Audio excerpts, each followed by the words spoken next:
In 1851, in what is now known as Iraq, archaeologist and explorer Sir Austin Henry Layard discovered a library with 22,000 tablets containing what we know to be the earliest writings on Earth. The writings date back to over 6,000 years ago when the region was known as Mesopotamia, Sumer, and Babylon. Amongst these vast writings is a story which mirrors the book of Genesis in the Bible. It tells a story of a great flood which reshaped the face of the planet Earth and all of her inhabitants. It tells a story of a tower built and the creation of the spoken word. One of these scrolls includes a star map of what appears to be a sun and its planets. The writings include detailed descriptions and maps of our solar system matching what we know today and beyond. It includes a 10th planet in an orbit between Mars and Jupiter. It is written that the 10th planet Nibiru was thrust into our solar system and collided with the planet Tiamat. The remaining bulk of Tiamat over time became Eridu, the Earth as we know it, and the rest of her became the asteroid belt. In retrograde to the other 9 planets, Nibiru took orbit around our Sun in a long ecliptic or apogee. Lasting 3,600 years, it passes between Mars and Jupiter. In recent years, based on the patterns of our known solar system, astronomers have been looking for a planet with this same orbit. In search of this planet, they discovered the planet Pluto. The search continues. According to the ancient texts, this detailed information was given to them by the Anunnaki, or those who from heaven to earth came. They described the Anunnaki as a reptilian race of gods which came to the earth in fiery ships from their home planet of Nibiru, the 10th planet. It is written that these Anunnaki came to the earth to mine gold and other elements to serve in protecting the atmosphere of their distant home planet. After a workers' revolt, the Anunnaki rulers began to genetically alter Cro-Magnon man to create a slave race, resulting in the human race. It was said that we were created by the gods in clay vessels.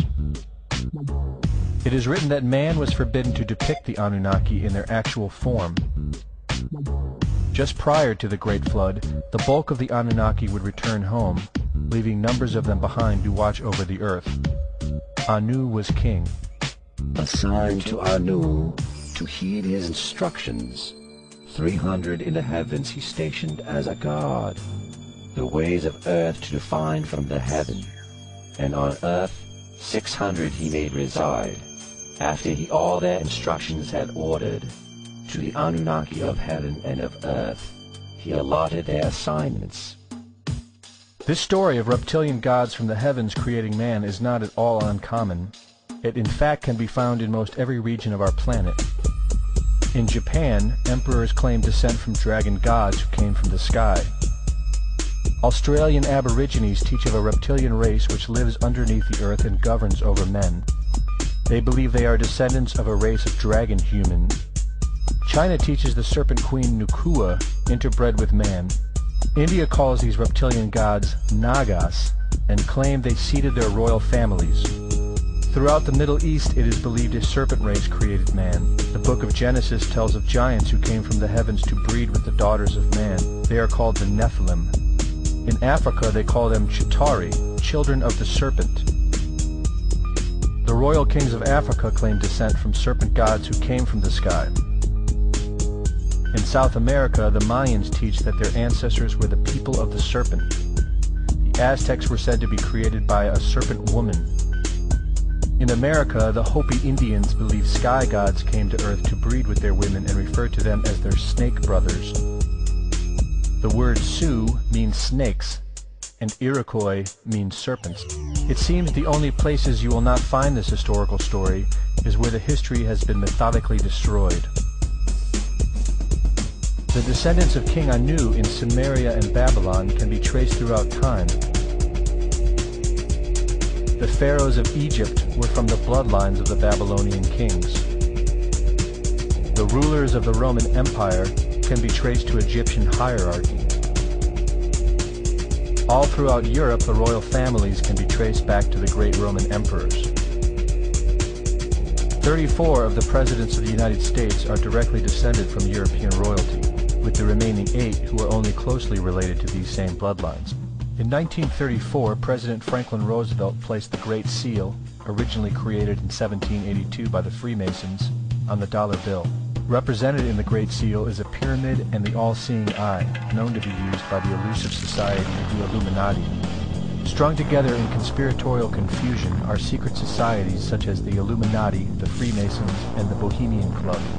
In 1917, National Geographic did a story on a place in Montreal, California called Bohemian Grove. The story reports a place where the world's elite, members of the Bohemian Club, retreat to in late July and conduct an ancient occult ceremony called the Cremation of Care.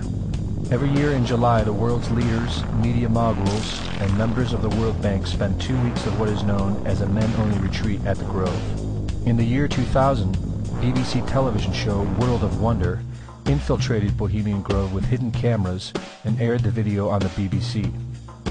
The video shows the large mass of men donning red and black robes and once again conducting the Cremation of Care ceremony.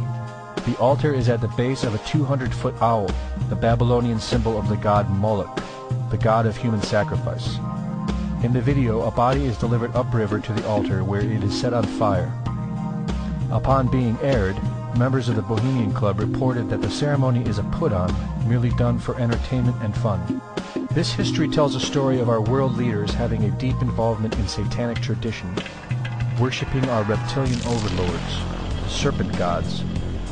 It poses the possibility that we may be and have always been enslaved by our leaders, no different than sheep or cattle. There is an endless amount of information out there which supports this, but don't take my word for it.